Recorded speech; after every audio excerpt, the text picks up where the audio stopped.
Still waiting in line? Again? That's time you'll never get back.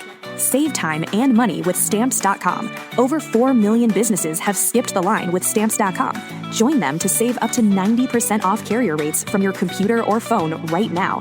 Print postage for certified mail, registered mail, and packages in seconds. Then schedule a pickup right from your home or office. For a limited time, go to Stamps.com and use code PODCAST for a free welcome gift. Taxes and fees apply. Hello.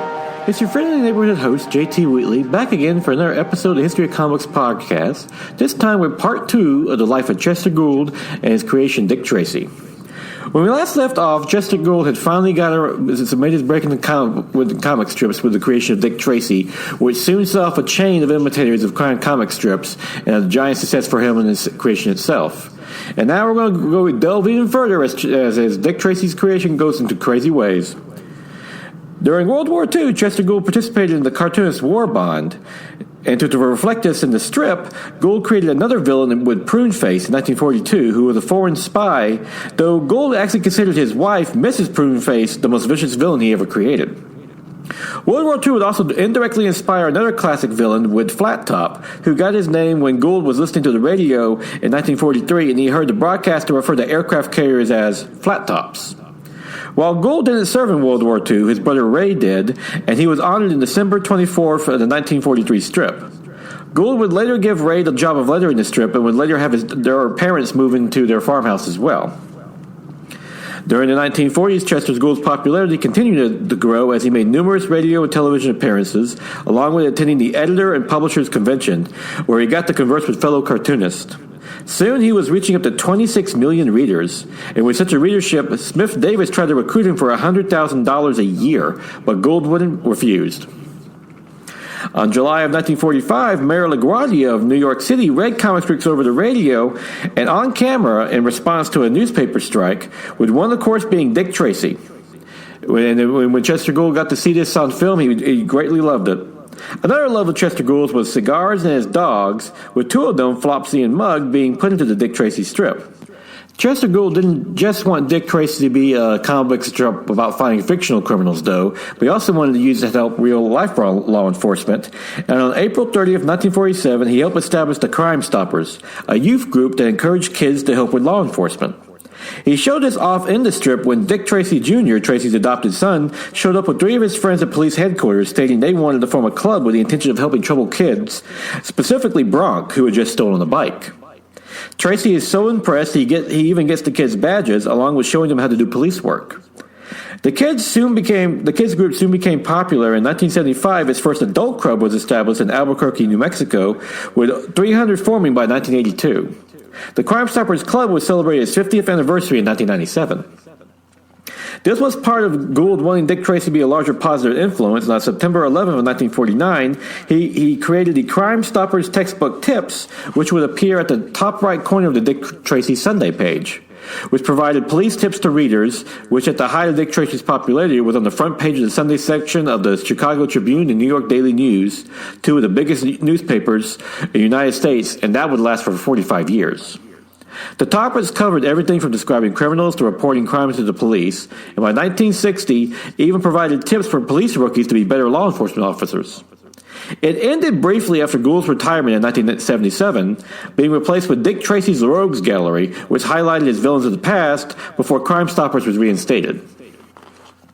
On September 11th of 1949, Chester Gould had a fun bit of publicity when he made a fake cemetery plot of Tracy's foes in his front yard, such as Flat Top dying in 1944 and Numble Mumbles in 1947, which he showed off to guests from the Tribune. All of this while receiving universal praise for his work on Dick Tracy, notably from Al Capp, the creator of Lil Abner, whom Gould called the King. That same year, one of Chester Gould's bosses, Colonel McCormick, suggested a mystery contest involving a black bag disappearing containing $1 million, with cash prizes ranging from $5,000 to $50 from a $25,000 total. The move was meant to, of course, attract new readers, and they managed to get $50,000. And for his part, Gould got a brand new Cadillac. In 1950, Dick Tracy got into some controversy, though, when he and Tess Trueheart's house was destroyed in the strip by Blowtop, the son of Flat Top seeking revenge against Dick Tracy for killing his father. Gould had his daughter, Jean, design a new house for them as she had just graduated from Stevens College with a degree in interior and architectural design. However, the house was so extravagant that readers started to question how Tracy, a cop, could afford it and even accused him of taking bribes. Gould originally tried to explain to his readers that Tracy just saved money and invested well, but that they didn't buy it. So Gould took advantage of this, inspiring a mystery in which Tracy was framed for stealing money, with the police department believing it. That was how he used to pay for his house, and Tracy having to clear his name. Chester Gould's daughter would later get married on May 7, 1951, and gave him his first grandchild in 1956, whom she naturally named Tracy. She would be beat, however, by Tess Trueheart, who gave birth to her and Tracy's daughter, Bonnie Braze, in a car on May 6 of 1951 in the comic strip. That same year, a short-lived live-action TV show based on Dick Tracy was launched, starring Ralph Byrd, who played Tracy in the serials and films, though it would only last until 1952. However, during this series, many of Dick Tracy's characters, from Flap Top to Griffiths Mahoney, made their live-action debuts. A second attempt at a live-action series was produced by William Dozier, who also produced the Adam West Batman series in the 1960s and 1967, with Ray McDowell playing Dick Tracy, but the pilot was never picked up. During the 1950s, Dick Tracy mostly stuck with dealing street crime and rarely dealt with larger figures, though occasionally he would take on the likes of Big Boy Caprice, who was inspired by the real-life mob boss Al Capone.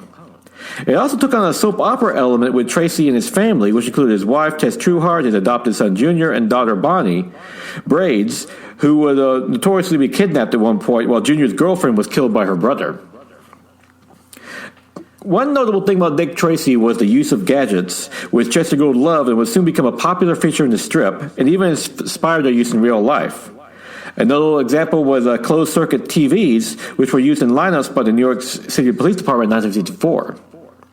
Most notable of all these gadgets was Dick Tracy's two-way wristwatch radio, which first appeared in the strip on January 13th of 1946 and immediately became iconic with the character, along with inspiring Martin Cooper to invent the mobile phone. Of course, today's modern smartwatches also take inspiration from Dick Tracy's wristwatch as well, as it would later become a two-way wrist TV in 1964. Some other gadgets Dick Tracy inspired or predicted was the atom light and the portable telegraph. To protect his ideas for the strip, Gould would write them up and then mail them to himself so he could use the postmark as proof that he came up with it first. To explain how Dick Tracy, of course, afforded all these gadgets in the strip, this time Chester Gould created the character of Diet Smith, an eccentric industrialist who finances them. Of course, the gadgets got a bit outlandish at times, notably when Dick Tracy went to the moon in 1962 in the magnetic space coupe. This would inspire his appearance in National Geographic on September of 1983, when the magazine calling Gould a visionary genius with the use of gadgets in his comic strip. However, this space coupe would be part of one of the most infamous periods in the Dick Tracy strip, where he went to space and met the Moon Maid and the race of humanoid aliens living in Moon Valley in 1964. Dick Tracy Jr. would later marry the Moon Maid and have a daughter, Honeymoon Tracy, who would be born with antennas and magnetic hands in the spring of 1969. Sadly, the Moon Maid would die in the car bomb meant to kill Dick Tracy, with Jr. later marrying Sparkle Plenty, who adopted Honey. Tracy's adventures on the moon had him take on Mr. Intro, a disembodied head bent on world domination, and would later be offered the job of chief of police of Moon Valley. However, all this ended when Apollo 11 landed on the moon in 1969, affirming it was just a barren landscape. Now back on Earth, Dick Tracy and Chester Gould faced new controversy with the violence of the strip, along with his hard view on law and order. It would come to a head on June 7, 1969, when the final panel of the strip stated, "Violence is golden when used to put down evil." While planned weeks in advance, the strip was published the day after Robert F. Kennedy was shot to death, leading to a public backlash and several papers dropping Dick Tracy. From 1956 to 1964, Chester Gould provided a topper strip, a smaller secondary strip that went along the top of the Sunday page called The Gravies, which he and his assistants drew. Despite the controversy, the popular Dick Tracy continued to grow, and as well as Chester Gould's. In 1957, Chester Gould did Person to Person with Edmund R. Murrow, and he would also work with the American Institute of Men and Boys Wear for the Dress Right movement, which began on December 1st of the Sunday page. That same year, Chester Gould won the prestigious Reuben Award from the National Cartoonist Society, which he would also receive again in 1977. On April 6, 1958, Chester Gould got to visit Scotland Yard as an honorary guest, and then he appeared on This Is Your Life on October 20th with George Flory, the guy who showed him one of his first cars, tricking him into a trip to California. The show, hosted by Ralph Edwards, surprised their guests from people from their past to detail their entire life. In Gould's case, his first-grade teacher and first editor were among them. He will receive a book for the occasion and a 14-karat gold link as an honor. In 1960, Dick Tracy made his jump to animation somewhat under UPA, United Productions of America, which produced 130 5-minute shorts depicting Dick Tracy, voiced by Everett Sloane, dispatching various subordinates from Go-Go Gomez to Joe Jitsu to carry out various crime-fighting missions. However, the show would be criticized for, one, not showing Dick Tracy in actual action, but also his subordinates being horrible racist stereotypes. That Joe Jitsu and Go-Go Gomez, there's not much to go with there. Tracy would get some more screen time when he teamed with, of all people, Mr. Magoo, whose cartoons UPA were also produced, in an episode of The Famous Adventures of Mr. Magoo in 1965 called Dick Tracy and the Mob, in which Tracy convinces Magoo to go undercover to infiltrate a gang of criminals that consists of many of his famous villains, from Flat Top to Mumbles. In 1971, Filmation produced a more traditional animated series based on Dick Tracy and was even featured as part of the Archie TV Funnies, but was hampered by cruder animation than the UPA shows. Hoping to change with the times, Chester Gould gave Dick Tracy a mustache and a hippie sidekick with Groovy Groove in 1970. As another crazy coincidence, Groove appeared the same week as the Kent State shootings. Groove would remain in the strip until his death in 1984, but before he did, Groove, Sam, and Liz would later hold down Dick Tracy to shave off his mustache, something that pleased everyone. Chester Gould would criticize the lack of values and religions in America in 1974, even claiming that criminals were being coddled, believing in law and order first. This would be in contrast to outside critics who complained Dick Tracy was too hardline when it came to law and order, and notably in Ralph Ellison's classic novel Invisible Man that addressed issues black Americans faced in the early 20th century. It would feature a line in when a trial was held with authentic evidence and the protagonists ask, "Is everyone just reading Dick Tracy these days?" The Times would soon catch up with Chester Gould and Dick Tracy as well, as he and his favorite creation would soon have to part ways. On September 6, 1977, at the request of the Chicago Tribune, Chester Gould retired from Dick Tracy, with his last strip being on December 25th of 1977. Rick Fletcher would take over as artist, while Max Collins as writer, who returned the strip to more grounded roots, stripping out most of the gadgets with the exception of the wristwatches, along with providing a more nuanced take on the justice system, with Tracy acknowledging his limits as a police officer. However, Chester Gould couldn't stay retired, and he created the strip Check Out Charlie. Gould also became the honorary chairman of the Woodstock Community Hospital, and he would still retain his office at the Chicago Tribune on the 26th floor, where he answered fan letters and took phone calls. In retirement, Chester Gould started to receive numerous honors for his long and distinguished career, and notably one being the Dick Tracy, The Art of Chester Gould, which was put on exhibit in the Port Chester, New York, at the New York Museum of Cartoon Art from October 4th to November 30th of 1978. In 1979, Chester Gould was awarded the Inkpot Award at the San Diego Comic-Con, where Dick Tracy was voted the most popular comic strip of all time. In 1980, Chester Gould received a unique award when he received the Edgar Allan Poe Award, the first time a comic strip artist received it in the 34 years of the award's history. The Edgar Allan Poe Award is awarded for a literary work in mystery, and of course named after Edgar Allan Poe, whose Murders of Rue Morgue is considered to be the first modern detective story. At the awards ceremony, no less than Donald Westlake / Richard Stark of the classic Parker crime novels said that Chester Gould invented the American procedural police detective story with Dick Tracy. In 1985, Gould received a personal letter of recognition from Ronald Reagan as well, but on May 11th of that year, he passed away and was interred on the 14th at the Oak Lawn Cemetery in Woodstock. His wife would follow on March 27th of 1993. However, like many creators, Chester Gould's legacy will live on to Dick Tracy. Probably the most popular addition to Dick Tracy's legacy was the release of the live-action movie directed and starring Warren Beatty, which premiered on June 14th of 1990 in Orlando, Florida. Produced on a $46 million budget from Walt Disney Studios, it will go on to gross $162.7 million worldwide with positive acclaim, especially for its production design and makeup effects. Many of Dick Tracy's classic villains are brilliantly brought to life on screen. The film would later receive 3 Academy Awards for production design, makeup effects, and Best Original Song by Stephen Sondheim for Sooner or Later, I Always Get My Man. The song was performed by singer-actress Madonna at the Oscars, who also played Breakfast Mahoney in the film. The Dick Tracy film also received nominations for costume design, sound design, and Best Supporting Actor for Al Pacino, who portrayed Alphonse Big Boy Caprice. With 3 Academy Award wins, Dick Tracy today is still tied with the 2018 Black Panther as the most wins for a comic book movie, and both films are also tied for 7 nominations overall. However, both Dick Tracy and the Black Panther are still beat by 2008's The Dark Knight, which received the 8 Academy Award nominations, but only won 2. Despite this success, it was the 1990 film that has since prevented any adaptation of Dick Tracy, as Warren Beatty personally acquired the rights in 1985 to Tribune Media Services and has steadfastly held to them. As a result, a 2005 CW TV series was canceled when Beatty objected, along with a comic book adaptation by Powers creators Brian Michael Bendis and Michael Ullman. In 2008, Warren Beatty produced a bizarre TV show called The Dick Tracy Special for Turner Classic Movies, in which film critic Leonard Maltin interviewed Warren Beatty as Dick Tracy about the previous film and whether he intended to make a sequel. While many thought this strange at first, it allowed Beatty to extend the rights to Dick Tracy.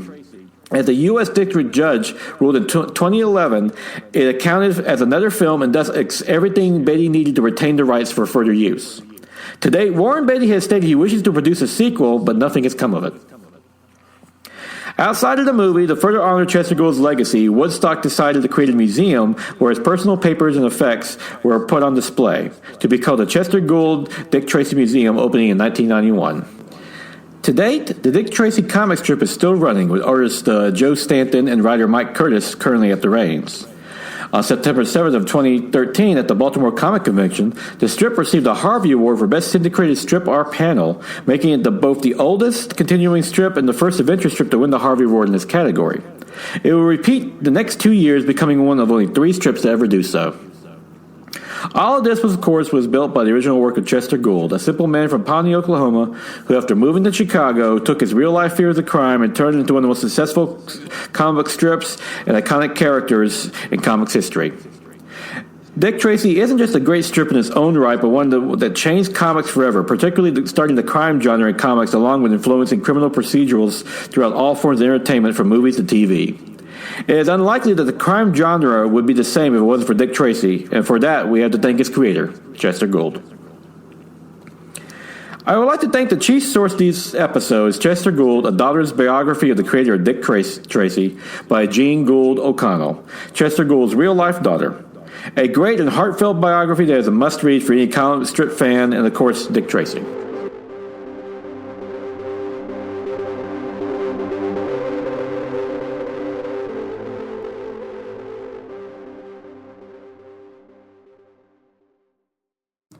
And now is August 27th, 2026, time for the favorite comic of the week.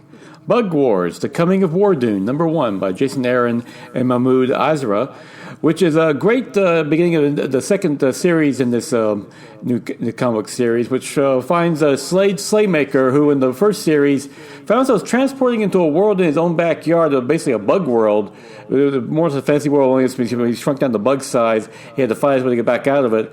And in this first issue, he's finding himself readjusting to life in high school, only he's considered like this great champion of the bug world, and he's being protected by roaches, which doesn't work well when you're trying to fit it in high school. And it turns out maybe he may be making a return to the bug world pretty soon, along with a larger world outside of his own backyard.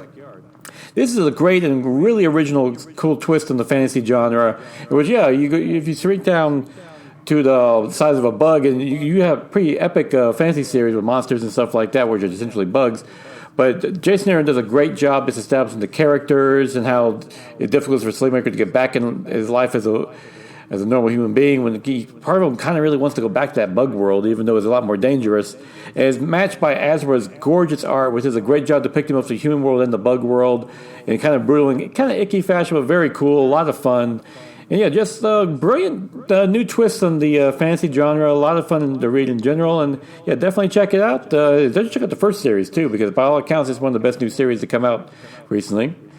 And yeah, with that, I will conclude this episode of The Archives. Join me again next week for likely another episode. Like I said, still slowly hard at work. I'm becoming too much of a perfectionist with these podcasts, but I have 7 in the bank, just 3 more to go before I have my at least 10 to put out for some original episodes. I can't wait to get them out there for you. And till then, go enjoy yourself a good comic book, and definitely check out Bug Wars in general. It really is one of the best new comic book series to come out in recent years.